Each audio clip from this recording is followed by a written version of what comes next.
Ito ang isdang hiwas at ating lulutuin yan. Maglalagay tayo ng tampaling. Yan. So isalansan natin yan. Lalagyan na rin natin ng bawang. Lalagyan mo natin ng bawang. Saka natin isasalansan niyang hiwas. Ayan. So paksi or pangat. Ayan. Tayo magpapangat. Ayan po. Naglagay pa rin tayo ng bawang sa ibabaw. At nilagyan natin yung bawang pa rin.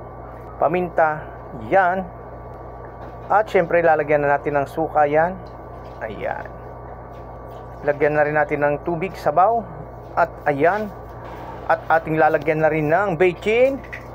At syempre bubudpuran natin ng asin yan. At pagkatapos ay ating tatakpan, sisindan natin yung kalan. At ayan na nga. So ayan, kumukulo na. So ibig sabihin po ay medyo luto na yan. So ayan, lalagyan lang po natin ng sili. Ayan, siling haba po yan. Ayan, lalaki po yan.